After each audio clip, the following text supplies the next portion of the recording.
நேற்று ஒரே நாளில் நடைபெற்ற கொலை சம்பவங்கள் குறித்து சட்டப்பேரவையில் எதிர்க்கட்சித் தலைவரை பேச அனுமதிக்காமலும் நேரலையை துண்டித்தும் திராவிட மாடல் அரசு அராஜகம். பிரதான எதிர்க்கட்சியான அதிமுகவிற்கு மக்கள் பிரச்சனையை பேச அனுமதி மறுக்கப்பட்டதை கண்டித்து எதிர்க்கட்சித் தலைவர் தலைமையில் அதிமுக சட்டமன்ற உறுப்பினர்கள் வெளிநடப்பு.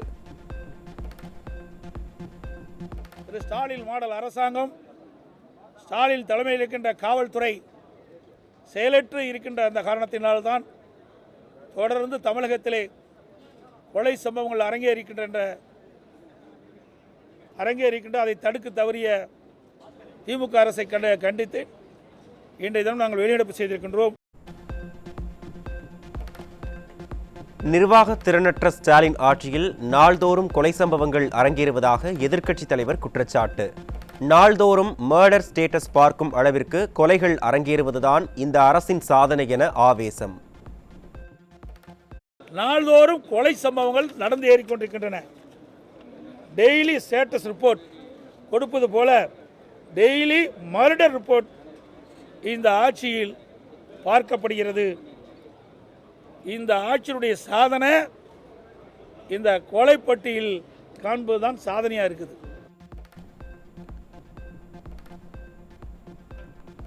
ஸ்டாலின் ஆட்சியில் காவல்துறை செயல் இழந்துவிட்டதாகவும் குற்றவாளிகளுக்கு காவல்துறையை கண்டு துளியும் அச்சமில்லை எனவும் எதிர்க்கட்சித் தலைவர் விமர்சனம். இனி இப்படி கொலைகள் நடக்காது என முதல்வர் சட்டமன்றத்தில் பேசிய அன்றே 4 கொலைகள் நடந்திருக்கிறது என வேதனை. குற்றச்செயல் ஈடுபடுகின்ற குற்றவாளிகளுக்கு காவல்துறையை கண்டால் அச்சமில்லை.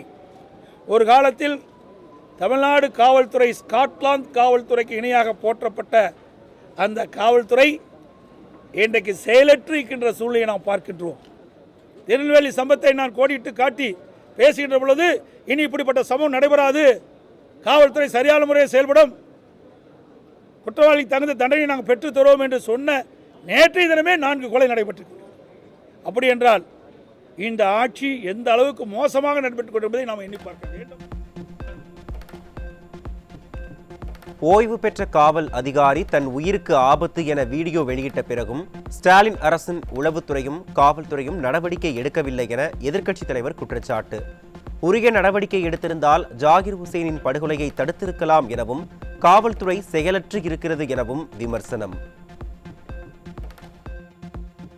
ஒரு ஓய்வு பெற்ற காவல்துறை தன் உயிருக்கு ஆபத்து ஏற்படும், என்னை கொலை செய்து விடுவார் என்று பகிரங்கமாக ஆடியோ மூலம் தெரிவித்த பிறகும் உளவுத்துறை ஏன் முதலமைச்சருடைய கவனத்திற்கு கொண்டு செல்லல? அப்படி கொண்டு சென்றிருந்தால் அவர் உயிர் காப்பாற்றப்பட்டிருக்கும். குற்றவாளிகளை தண்டித்திருந்தால் அவர் உயிர் காப்பாற்றப்பட்டிருக்கும். அதனால தான் சொல்றேன், தமிழகத்தில் காவல்துறை இருக்கின்றதா இல்லை என்ற சந்தேகம். சட்ட ஒழுங்கு அடியோடு சீர்கட்டு விட்டது. செயலற்ற காவல்துறையாக தான் பார்க்கப்படுகிறது. இதையெல்லாம் சட்டமன்றத்திலே தெரிவிக்கப்பட்டு இதற்கு உரிய நடவடிக்கை எடுக்க வேண்டும் என்ற அடிப்படையில் தான் இன்றைய தினம் அனைத்து இந்திய அண்ணா திராவிட முன்னேற்ற கழகம் பிரதான எதிர்க்கட்சி முறையில் இன்றைக்கு நாட்டில் இருக்கின்ற பிரச்சனை கொண்டு வந்தோம். மக்கள் அச்சத்தோடு இருக்கிறாங்க. இன்றைக்கு வீட்டிலிருந்து வெளியேறி மீண்டும் வீட்டுக்கு வந்தால் தான் உயிருக்கு உத்தரவாதம். அப்படிப்பட்ட சூழ்நிலை தமிழகத்திலே நிலவி கொண்டிருக்கின்ற காரணத்தினாலே இதே அரசுடைய கவனத்துக்கு கொண்டு வந்தோம். டாஸ்மாக் முறைகேடு குறித்து அமலாக்கத்துறை விசாரிக்க கூடாது என ஸ்டாலின் அரசு வழக்கு தொடுத்தது ஏன்? எதற்காக அஞ்சி நடுங்குகிறீர்கள் என எதிர்க்கட்சித் தலைவர் கேள்வி.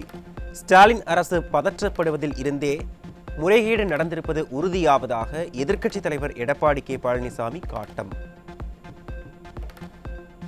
நீ தான் சொல்றீங்களப்பா, மடியில கனமில்ல வழியில பயமில்லைன்னு. ஏன் பயப்படுற? என் மீது வழக்கு போட்டீங்களா? நான் முதலமைச்சர் இருக்கும்போது வழக்கு போட்டீங்களா? இதே முதலமைச்சர் எதிர்க்கட்சி தலைவராக இருக்கும்போது பேசுனீங்களா? இந்த எடப்பாடி பழனிசாமி நெடுஞ்சாலைத்துறையில் இவ்வளோ ஊழல் செய்தாருன்னு சொன்னீங்களா? நீதிமன்றத்துக்கு போனல, நிரபராதியில் வெளியே வந்தல, அது மாதிரி வழக்கு பதிவு செஞ்சா நீ போய் நீதிமன்றத்தை நாடு, நிரபராதியின் வெளியில் வா. உன்னோட அதிகாரத்தை பயன்படுத்திக்கிட்டு எங்களை கேட்டு தான் உள்ள வரணும், எங்களை கேட்டு தான் கொடுக்கணும் அப்படின்னா இதில் ஏதாவது தவறு நடந்திருக்குது என்பது தெளிவாக தெரியுது. எனவே அமலாக்கத்துறை முழு விசாரணை நடைபெற்று வெளியில் வருகின்ற பொழுது யார் உள்ள இருப்பா, யார் வெளியே இருப்பான்னு தெரியல. அப்போ பார்க்கலாம். ஸ்டாலின் அரசு ஆட்சிக்கு வந்ததில் இருந்து தமிழகத்தில் கொலை பட்டியல் நீண்டு கொண்டே இருக்கிறது. அரசியல் கட்சி பிரமுகர் தொடங்கி மூதாட்டிகள் வரை யாருக்கும் பாதுகாப்பு இல்லை என எதிர்க்கட்சித் தலைவர் எடப்பாடி கே பழனிசாமி ஆதங்கம். இந்த ஆட்சி பொறுப்பேற்றிலிருந்து நீ சொன்னீங்களா ஆம்ஸ்டாங், ஒரு கட்சியினுடைய தலைவர் அவரே படுகொலை செய்யப்படுறாங்க. அதுபோல் காங்கிரஸ் மாவட்ட தலைவர் திருநெல்வேலியில் கண்டுபிடிக்க முடியல. இப்படி இந்த ஆட்சி பொறுப்பேற்ற பிறகு பார்த்தீங்கன்னா கொலைப்பட்டியல் நீண்டு கொண்டே இருக்குது. இன்றைக்கு அரசியல் கட்சி தலைவருக்கும் பாதுகாப்பு இல்லை, இன்றைக்கு சிறுமி முதல் மூதாட்டி வரைக்கும் பாதுகாப்பு இல்லை, ஒட்டுமொத்தமாக தமிழ்நாட்டு மக்களுக்கு பாதுகாப்பு. மதுபான ஊழல் குறித்து பிற மாநிலங்களில் எடுக்கப்பட்ட நடவடிக்கைகளை கண்டு திராவிட மாடல் அரசு பதற்றத்தில் இருக்கிறது. அமலாக்கத்துறை விசாரணை முடிவில் பிற மாநிலங்களில் நடந்தது போல தமிழகத்திலும் நடக்க வாய்ப்பிருப்பதாக எதிர்க்கட்சித் தலைவர் விமர்சனம். அந்த செய்தியின் அடிப்படையில் அமலாக்கத்துறை இன்றைக்கு டாஸ்மாக பல்வேறு அலுவலகத்தில், தலைமை அலுவலகம் முதல் பல்வேறு அலுவலகத்தில் சோதனை மேற்கொண்டாங்க. அதன் அடிப்படையில் பல மதுபான ஆலைகளில் போய் சோதனை நடத்துகிறாங்க. அங்கேயெல்லாம் நிறைய ஆதாரங்கள் கிடைத்துள்ளதாக பத்திரிகையில் செய்தி வந்திருக்குது. அதுக்கு ஏன் நீங்கள் அவ்வளோ பதட்டப்படுறீங்க? நீங்கள் தான் தப்பே செய்யலையே, தப்பு செய்யாதவங்க ஏன் இவ்வளோ பதட்டப்படுறீங்க? இவ்வளோ ஏன் பேட்டி கீட்டிங் கொடுத்துக்கிட்டு இன்றைக்கு குயோமையான்னு கத்துறீங்க? வழக்கு பதிவு செய்யணும். அப்படியே வழக்கு பதிவு செஞ்சால் தப்பு இருந்தால் தானே பதிவு செய்ய முடியும், தப்பு இல்லைன்னா எப்படி பதிவு செய்ய முடியும்? அப்படி பதிவு செஞ்சால் நீதிமன்றத்துக்கு போங்க, நிரபராதினி வெளியில் வாங்க. ஆகவே அந்த முழு விசாரணைகள் வெளியில் வந்த பிறகு தான் இவருடைய நிலை என்னன்னு தெரியும். ஏன்னா பல மாநிலத்தில் நடந்துகிட்டு இருக்குல்ல, பல மாநிலத்தில் இருக்கிறவங்களாம் எங்கே இருக்கான்னு உங்களுக்கு தெரியும். அப்படி தமிழகத்திலும் விரைவாக வருவதற்கு வாய்ப்பு இருக்கின்றது தான் நான் சொல்லுவேன். ஏன்னா முழு விவரம் தெரியல, அதனால் வாய்ப்பு இருக்கின்ற காரணத்தால் பதறிக்கிட்டு இருக்கிறாங்க. கொஞ்சம் லட்சம் பதறல. 20 லட்சம் லேப்டாப் வாங்க 2000 கோடி ரூபாய் என்றால் 10,000ற்கு கொள்முதல் செய்யப்படும் லேப்டாப்புகள் தரமானதாக இருக்குமா என அதிமுக எம்எல்ஏ தங்கமணி சட்டப்பேரவையில் கேள்வி. கடந்த 3 மாதமாக ஊதியம் வழங்கப்படாத 100 நாள் வேலை திட்டத்தில் பணியாற்றிய பணியாளர்களுக்கு மாநில அரசே ஊதியம் தர நடவடிக்கை எடுக்க வேண்டும் எனவும் அதிமுக எம்எல்ஏ தங்கமணி வலியுறுத்தல். அதிமுக ஆட்சியில் நாளொன்றுக்கு 16,000 மெகாவாட் மின்சார பயன்பாடு மட்டுமே இருந்த நிலையில் அதே அளவுள்ள மின்சாரமே இன்றும் பயன்பாட்டில் உள்ள நிலையில் எப்படி புதிய தொழிற்சாலைகளை உருவாக்கியதாக கூற முடியும்? நிர்வாக திறனற்ற திமுக அரசு நிதிநிலை அறிக்கையில் குறிப்பிட்டுள்ளதை மேற்கோள் காட்டி அதிமுக முன்னாள் அமைச்சர் தங்கமணி கேள்வி. கட்ட பஞ்சாயத்து, லாட்டரி, குட்கா, கஞ்சா போன்ற சட்டவிரோத செயல்களில் தொடர்புடைய கிருஷ்ணகிரி நகர திமுக பொறுப்பாளர் அஸ்லமுக்கு சொந்தமான உணவகத்தில் போலீசார் ரெய்டு என்ற பெயரில் கண்துடைப்பு நடத்தியது அம்பலம். ஏதோ ஃபார்மாலிட்டிக்கு சோதனை செய்துவிட்டு உஷாராக இருக்குமாறு டிஎஸ்பி அறிவுறுத்தியது தொடர்பாக திமுக பொறுப்பாளரின் உதவியாளர் பேசிய ஆடியோ வெளியாகி பரபரப்பை ஏற்படுத்தியுள்ளது. அதான் அவங்க தான் நம்ம ஆளாச்சா, ஒன்றும் பிரச்சனை இல்லை. அப்புறம் சும்மா ஃபார்மாலிட்டிக்கு 2 பிசி வந்தாங்க மப்டியில், வந்துட்டு பார்த்துட்டு சும்மா பேருக்கு செக் பண்ணிட்டு அப்புறம் டிஎஸ்பி வந்தார். வந்து அப்படியே காலையில் என்னக்கிட்ட அண்ணனுக்கு வணக்கத்தை போட்டு, அப்பா பாருப்பா தகவல் மேலே வரைக்கும் வருது, பார்த்து உஷாராக செய்யுங்கப்பா அப்படின்ட்டாரு. டிஎஸ்பி சொல்லிட்டாருங்களா? ஆமாண்ணே நாங்கள் தான் இருந்தேன், நாங்கள் தான் இருந்தேன், எல்லாம் பார்த்துட்டு தான் இருந்தேன். சட்டவிரோத செயல்களில் தொடர்புடைய கிருஷ்ணகிரி நகர திமுக பொறுப்பாளருக்கு டிஎஸ்பியே உடந்தையாக செயல்பட்ட அவலம். குற்ற சம்பவங்களில் தொடர்புடைய உடன்பிறப்புகளுக்கு சாதகமாக செயல்படுவதுதான் காவல்துறையின் சுதந்திரமா ஸ்டாலின் என மக்கள் கேள்வி. தேர்தல் பிரமாண பத்திரத்தில் சொத்து கணக்குகளை மறைத்து காண்பித்து வெற்றி பெற்ற பர்கூர் திமுக சட்டமன்ற உறுப்பினரை தகுதி நீக்கம் செய்ய வேண்டும் என இந்திய தேர்தல் ஆணையாளரிடம் மனு. தேர்தல் ஆணையம் இது குறித்து விரைந்து நடவடிக்கை எடுக்குமா என மக்கள் கேள்வி.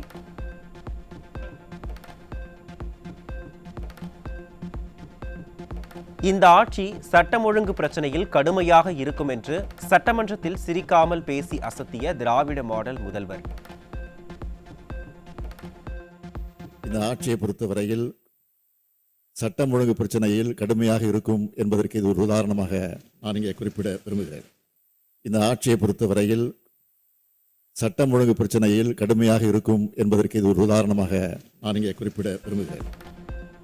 முதல்வர் இப்படி பேசிய நாளில் தமிழகத்தில் 5 கொலைகள், 3 மர்ம மரணங்கள், 15க்கும் மேற்பட்ட பாலியல் வன்கொடுமை சம்பவங்கள் அரங்கேறி சட்டம் ஒழுங்கில் கடுமை காட்டும் லட்சணம் அம்பலமானது. சட்டம் ஒழுங்கு பிரச்சனையில் கடுமையாக இருப்பதாக பேசும் திராவிட மாடல் முதல்வர் ஏன் எதிர்க்கட்சித் தலைவர் பேசுவதை நேரலை செய்யவில்லை என மக்கள் கேள்வி. எந்த பலனும் இல்லாத பட்ஜெட்டை 1000 இடங்களில் LED அமைத்து நேரலை செய்தவர்கள் எதிர்க்கட்சித் தலைவர் பேசியதை நேரலை செய்யாமல் அஞ்சி நடுங்குவதை பார்க்கும்போதே ஆட்சியின் லட்சணம் தெரிகிறது என மக்கள் விமர்சனம். என்பதையும் தெரிவித்து அமைகிறேன்.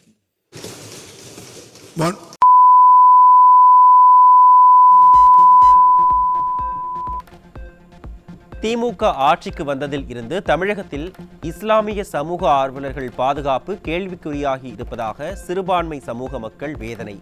புதுக்கோட்டையில் அதிமுக நிர்வாகி ஜெகபர் அலி, நெல்லையில் முன்னாள் காவல் அதிகாரி ஜாகிர் ஹுசேன் போன்றவர்கள் உயிருக்கு ஆபத்து இருக்கிறது என பாதுகாப்பு கேட்டும் திராவிட மாடல் அரசு அவர்களை பாதுகாக்க தவறியதாக குற்றச்சாட்டு. வாக்குகளை வாங்கும் வரை சிறுபான்மை காவலர்கள் போல வேடமிட்ட திராவிட மாடலின் வேஷம் ஆட்சிக்கு வந்த பிறகு கலைந்துவிட்டதாக இஸ்லாமிய மக்கள் வேதனை. உரிமைகளை மீட்போம் என நாடகமாடியவர்கள் உயிரை காக்க தவறிவிட்டதாகவும், எதிர்வரும் தேர்தலில் திராவிட மாடலுக்கு சரியான பாடம் புகட்டுவோம் எனவும் சிறுபான்மை மக்கள் ஆவேசம்.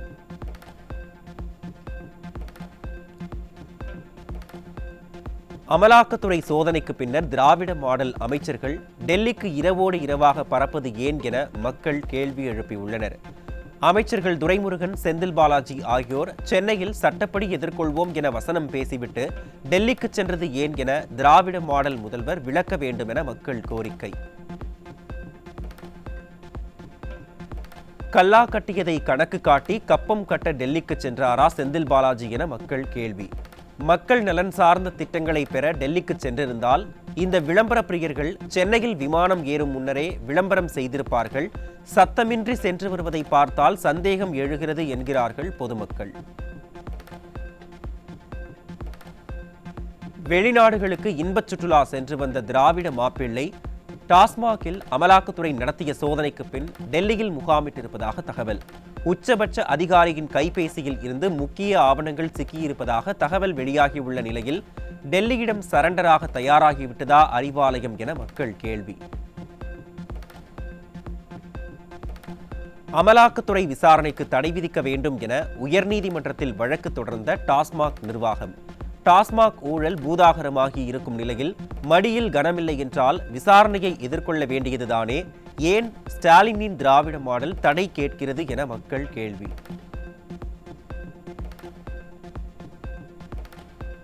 தமிழகத்தில் கடந்த மார்ச் 1ஆம் தேதி முதல் தற்போது வரை 91 கொலை சம்பவங்கள் நடந்துள்ளது ஸ்டாலின் ஆட்சியில் சட்டம் ஒழுங்கு சீரழிந்திருப்பதை வெளிச்சம் போட்டு காட்டியுள்ளது. நாள் ஒன்றுக்கு 4 முதல் 7 வரை கொலை சம்பவங்கள் அரங்கேறும் நிலையில் சட்டம் ஒழுங்கு சிறப்பாக இருப்பதாக முதல்வரால் எப்படி சொல்ல முடிகிறது என மக்கள் கேள்வி. திருவாரூர் மாவட்டம் நன்னிலம் அருகே 15 வயது சிறுமியை பாலியல் வன்கொடுமை செய்து கர்ப்பமாக்கிய நபர் போக்சோவில் சிக்கினார். அப்பா ஸ்டாலின் கட்டுப்பாட்டில் உள்ள காவல்துறை மீது சிறிதும் பயமில்லாததால் சிறுமிகளுக்கு எதிரான குற்ற சம்பவங்கள் தொடர்ந்து அதிகரித்து வருவதாக மக்கள் வேதனை. திருச்சி மாவட்டம் நல்லப்பநாயக்கன்பட்டி அருகே விற்பனைக்காக கடத்தி வரப்பட்ட 125 கிலோ குட்கா பொருட்கள் சிக்கியது. திமுக ஆட்சியில் நாளுக்கு நாள் அதிகரித்து வரும் போதைப் பொருட்களை கட்டுப்படுத்த முடியாமல் ஏவல் துறை திணறி வருவதாக மக்கள் குற்றச்சாட்டு.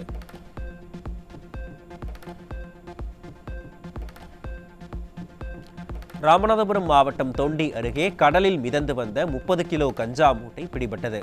திராவிட மாடல் ஆட்சியில் கடலோர காவல்படை முறையாக சோதனை நடத்தி போதைப் பொருட்களை கட்டுப்படுத்த வேண்டும் என மக்கள் வலியுறுத்தல்.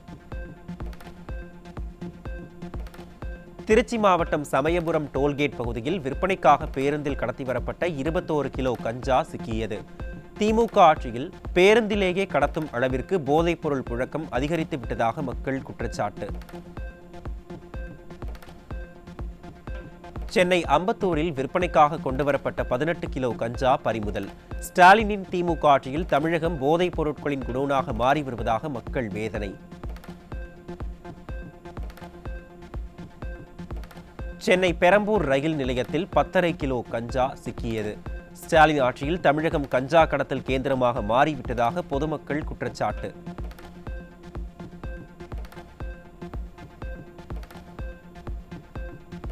அரியலூர் அருகே ஆண்டிமடத்தில் விபத்தில் சிக்கிய காரில் இருந்து 530 கிலோ குட்கா பொருட்கள் சிக்கியது.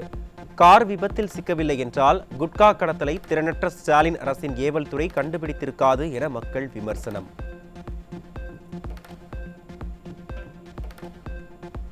ஆட்சி முடிய இன்னும் ஓராண்டு காலம் மட்டுமே உள்ள நிலையில் பொது விநியோக முறையை அண்டை மாநிலங்களுக்கு சென்று கற்றுக்கொள்ள அதிகாரிகளை அனுப்பி வைப்பது ஏன் என மக்கள் கேள்வி. இந்தியாவிலேயே சிறந்தது திராவிட மாடல் ஆட்சிதான் என வெற்று விளம்பரம் தேடிக்கொள்ளும் ஸ்டாலினின் திராவிட மாடல் இதுதானா என மக்கள் அடுக்கடுக்கான கேள்வி.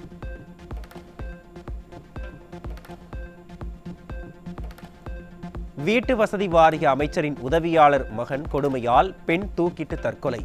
தற்கொலைக்கு காரணமானவரை கைது செய்ய கோரி சென்னை ஸ்டான்லி மருத்துவமனை அருகே உறவினர்கள் சாலை மறியலில் ஈடுபட்டதால் பரபரப்பு. சென்னையில் திடக்கழிவு மேலாண்மை உள்ளிட்ட பல்வேறு பணிகளுக்காக உருவாக்கப்பட்ட ஒருங்கிணைந்த கட்டளை மற்றும் கட்டுப்பாட்டு மையத்திற்கு 3 ஆண்டுகளில் 400 கோடி ரூபாய்க்கு மேல் நிதி ஒதுக்கப்பட்டுள்ளது. ஆனால் அதனால் எந்த பயனும் இல்லை என புலம்பும் மக்கள், ஆன்லைனில் புகார் அளித்தாலே நடவடிக்கை எடுக்காத மாநகராட்சி கேமராக்கள் மூலம் நடவடிக்கை எடுக்கவா போகிறது? மக்கள் பணம் வீணடிக்கப்பட்டுள்ளது என ஆதங்கம்.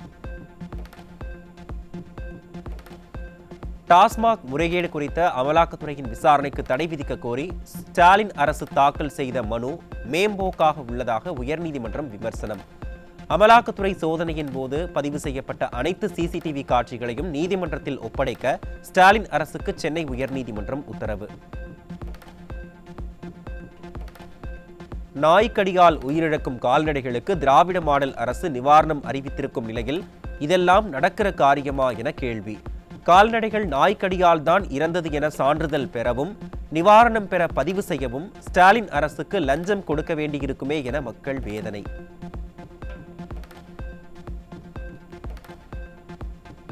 நீலகிரி மாவட்டம் கூடலூர் அருகே அரசு பேருந்து பழுதாகி நின்றதால் தேர்வு எழுத சென்ற மாணவர்கள் மற்றும் பயணிகள் கடும் அவதி.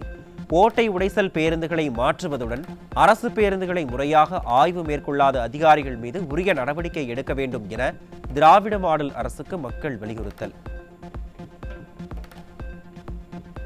தூத்துக்குடி மாவட்டம் விளாத்திக்குளத்தில் திராவிட மாடலின் ஓட்டை உடைசல் பேருந்தில் பயணிகள் உயிர் பயத்துடன் பயணிக்கும் காட்சிகள் வெளியாகி பரபரப்பு. நிர்வாக திறனற்ற ஸ்டாலின் அரசு வார்த்தை ஜாலங்களுடன் வெற்று அறிவிப்புகளை வெளியிடுவதை விடுத்து புதிய பேருந்துகளை வாங்க வேண்டும் என மக்கள் கோரிக்கை. காஞ்சிபுரம் மாவட்டம் திம்மசமுத்திரம் அருகே கஞ்சா விற்பனையில் ஈடுபட்ட 2 சிக்கினர். ஸ்டாலின் ஆட்சியில் போதைப்பொருள் விற்பனை அதிகரித்திருப்பதாக பொதுமக்கள் குற்றச்சாட்டு. கடலூர் மாவட்டம் வடலூர் அருகே மது பாட்டிலுக்கு கூடுதலாக 20 ரூபாய் வாங்குவதாக வாடிக்கையாளர் புலம்பும் வீடியோ வெளியாகி பரபரப்பு. அமலாக்கத்துறையிடம் சிக்கிய பிறகும் திராவிட மாடல் டாஸ்மாகில் நடத்தும் பகல் கொள்ளையை நிறுத்தவில்லை என மக்கள் வேதனை. சில்லறையே குடியா அப்போ நீ வாங்கினல்ல கௌரவமா நீ எனக்கு கொடு என்ன பண்ண காசு நான் ஓசியில் வாங்குறேன் 220 ரூபா பீர் 150 ரூபா கொட்டுருவோம்.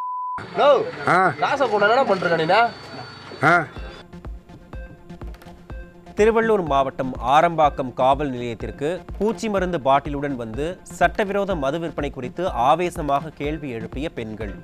திராவிட மாடல் கூட்டம் கொள்ளையடித்தால் போதும் என மது விற்பனையில் ஈடுபடுவதால் தமிழக பெண்கள் வெகுண்டெழுந்துள்ளனர். அது தவிர பாட்டிலுங்களை எத்தாந்து வச்சுக்கின்னு கத்தாலைக்கு 5 மணிலிருந்து கொடுக்குறாங்க, 12 மணிலிருந்து கொடுக்குறாங்க. வேலைக்கு போக சொல்ல குடிச்சிட்டு போறானுங்க, சாயந்தரம் வந்தா குடிக்கிறானுங்க. அத்தாடு வந்து என்ன செய்யறோம், பொம்பளைங்களை வந்து அடிக்கிறானுங்க, குழந்தை விட்டு அடிக்கிறானுங்க. கடந்த 2 ஆண்டுகளாக ஏதோ ஒரு மாநில அரசை காப்பாற்ற மைனாரிட்டி பாஜக அரசு தேசிய குற்ற ஆவண புள்ளி விவரங்களை வெளியிடாமல் இருப்பதாக மக்கள் குற்றச்சாட்டு. புள்ளி விவரங்கள் வெளிவந்தால் சட்டம் ஒழுங்கை காப்பாற்றிவிட்டேன் என பேசி வரும் திராவிட மாடல் முதல்வர் மக்களிடம் மாட்டிக்கொள்வார் என விமர்சனம்.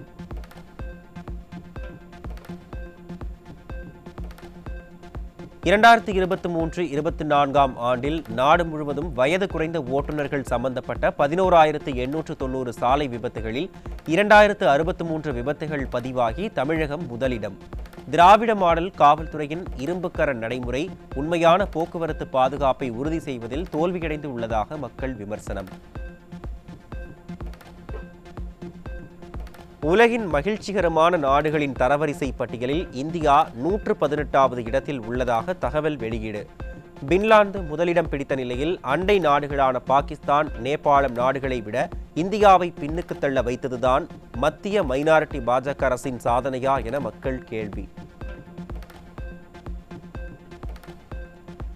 காசாவில் ஹமாஸ் அமைப்பினரை குறிவைத்து இஸ்ரேல் ராணுவம் மீண்டும் நடத்திய தாக்குதலில் 85 பேர் உயிரிழந்த பரிதாபம். போர் நிறுத்தத்தை நீட்டிப்பதற்கான பேச்சுவார்த்தையில் எந்த முன்னேற்றமும் இல்லாததால் இந்த தாக்குதலுக்கு உத்தரவிட்டதாக இஸ்ரேல் பிரதமர் பெஞ்சமின் நெத்தன்யாகு தகவல். IPL தொடரில் வரும் 6ஆம் தேதி கொல்கத்தாவில் நடைபெறுவதாக அறிவிக்கப்பட்டுள்ள கொல்கத்தா லக்னோ அணிகள் இடையேயான போட்டி குவாஹாட்டிக்கு மாற்றம். ராமநவமி கொண்டாடப்படுவதால் பாதுகாப்பு காரணங்களுக்காக போட்டி மாற்றப்பட்டுள்ளதாக IPL நிர்வாகம் அறிவிப்பு.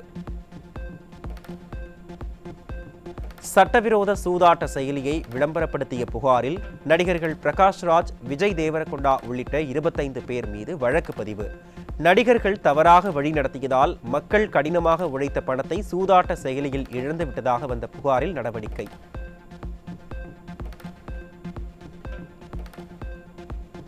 சியான் விக்ரம் நடித்துள்ள வீரதீர சூரன் படத்தின் ட்ரெய்லர் காட்சி வெளியானது. வரும் 27ஆம் தேதி வெளியாகவுள்ள இந்த படத்தின் ட்ரெய்லர் வெளியாகி ரசிகர்களிடம் வரவேற்பை பெற்றுள்ளது.